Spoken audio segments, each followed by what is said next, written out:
titled Access Violation Reading in AutoCAD, it usually means corrupted drawing file .dwg, graphics driver issue, faulty plugins, add-in, damaged AutoCAD installation, RAM or virtual memory problem. Here are the working fixes. Fix 1. Reset AutoCAD settings, most effective. 1. Close AutoCAD.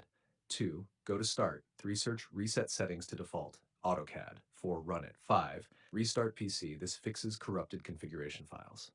Fix 2. Update graphics driver. AutoCAD heavily depends on GPU acceleration. Update NVIDIA AMD drivers, or try rolling back to a stable version. After updating, open AutoCAD, type graphics config, turn hardware acceleration off, restart AutoCAD. Many crashes are GPU related. Fix 3. Repair corrupted DWG file.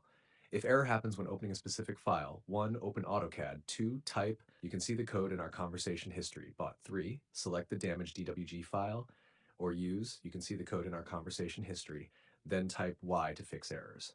Fix 4. Disable add-ins plugins. Type upload. Remove suspicious third-party plugins. Restart AutoCAD. Sometimes cracked or incompatible add-ins cause access violation errors. Fix 5. Increase virtual memory. 1. Control panel, system. 2. Advanced system settings.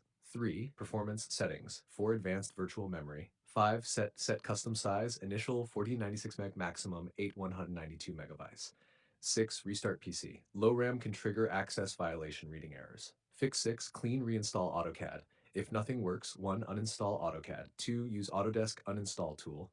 3. Delete leftover folders. See program files Autodesk. Cease users username app data local Autodesk. 4. Restart. 5.